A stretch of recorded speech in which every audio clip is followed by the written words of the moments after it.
Hello composers, Mike here, and you are watching Studio Time with Mike.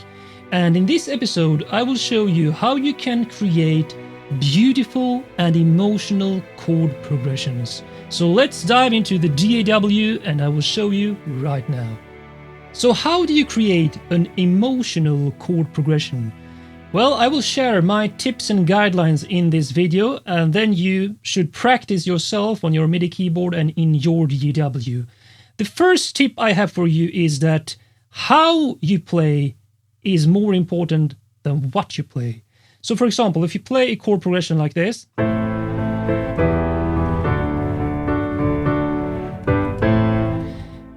it has that jumpy rhythmic feel which isn't really that emotional. However, if you play softer, longer notes like this, so playing the key softer,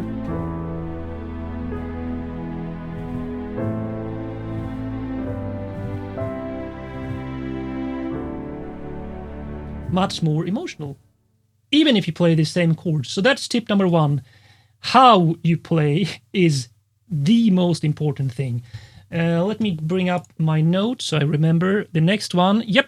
So let's go into the DAW now. Here I have created a chord progression already. So tip 2 is kind of obvious. Create an interesting harmonic story. So let's say you play from, let's say A minor to D.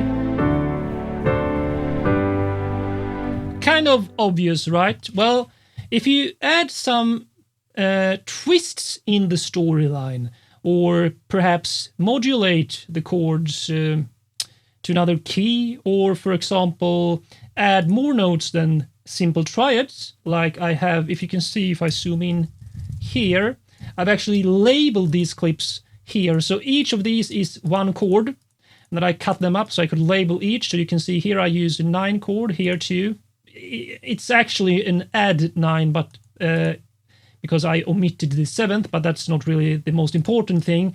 It's, if we go into the piano roll editor, you can see it's kind of a lot going on here, it looks like, but this is the bass line, which is repeated an octave above, and then you have triads or 7ths or 9ths above it.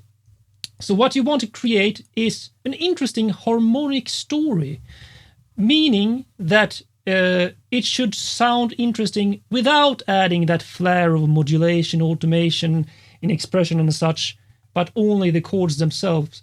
So my advice here is to play on a simple piano first, because if it sounds good on a piano,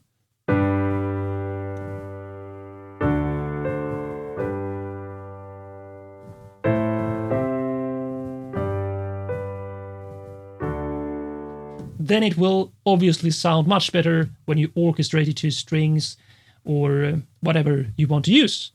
So that's tip number 2. Create an interesting harmonic story. I recommend using either a solo piano, or I like to sketch with piano and some strings or pad just below it. So I have stacked those together here in my story or sketch track, as you can see, so I can play.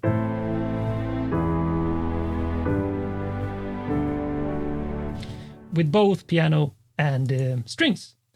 The next thing, tip number 3, is to focus on voice leading, meaning that you want to connect the voices in a smoother way to create that beautiful chord progression. So now I will go down to, if I mute this, to the strings track where I've used the same chord progression. And by the way, let's check it. It's E minor, G, B minor, B. So I'm going from minor to major here because I only move one note, which makes it a smoother modulation there. And then A minor, I think it is add, yes, it's an add 9 chord, but I just call it 9 there. E minor, D9, D, and then I love to finish with a consonant 5th harmony, so not really a chord, a power chord basically. I don't know why I always do that in the ending of my tracks. So that's the chord progression.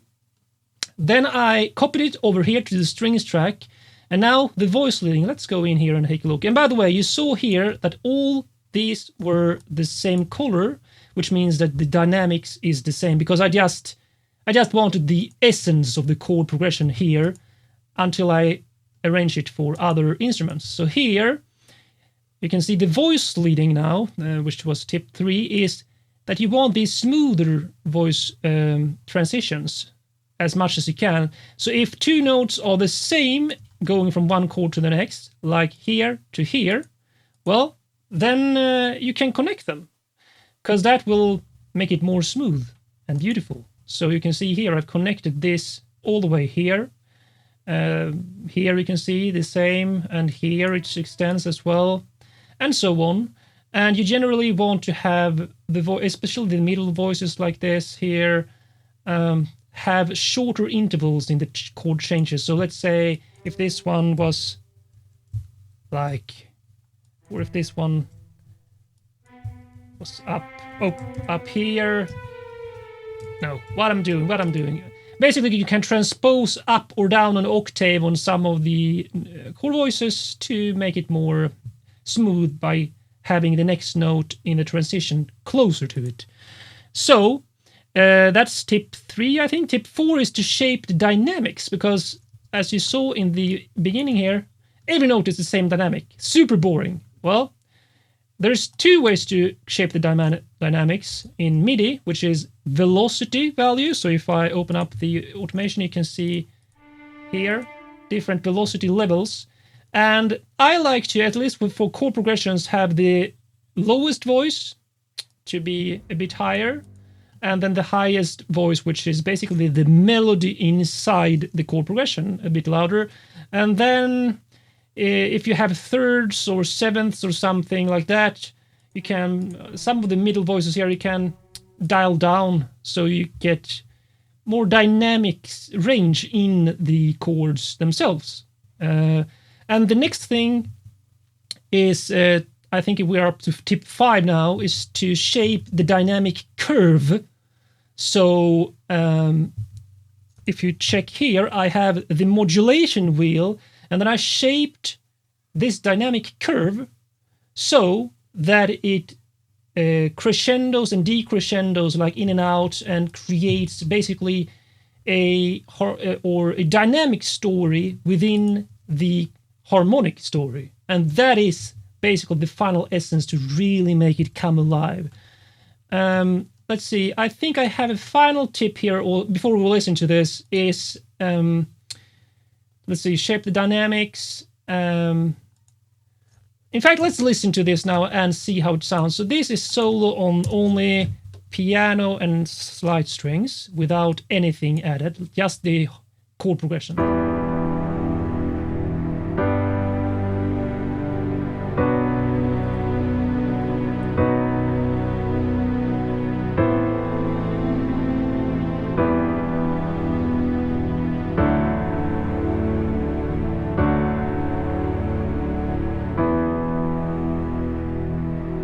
Right, so that's the chord progression in its essential form. Now with all these changes I made here, you can see the voice leading, and by the way, when you make a chord progression, I like to think of a chord progression like a story. So basically you have a story curve, and you can see here that it goes, basically the fundamental movement is going up and then down again, like an arc here. And you can have what kind of shape you use for your chord progression. It can go up and down, or start up here and go down and then up again. But you basically shape the harmonic story. And you also get a twist here, because the melodic line in the chord is this arc here, like so. And then in the bass it goes up, down, and then a bit up here. So that creates some more movement as well.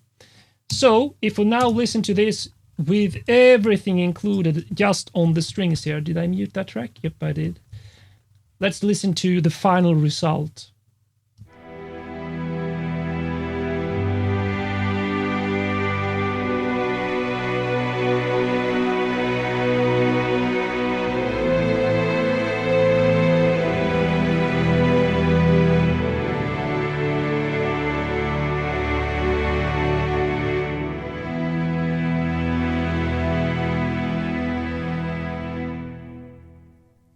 Amazing! I really love that chord progression after I made all those changes. So I recommend that you practice this by simply writing a chord progression, your harmonic story as I call it, on a sketch track, piano or perhaps strings or both as I use, and then go in and after you copied it to, for example, I recommend a string ensemble patch. You can use another kind of instrument if you want, but basically do all these things that I just showed you to add life and movement and soul into the chord progression. Good luck, and I will see you in the next video, my friends. Subscribe now and watch a lot more videos on composing music, producing music, sound design, Logic Pro X and much more. I'll see you in the next video, my friends.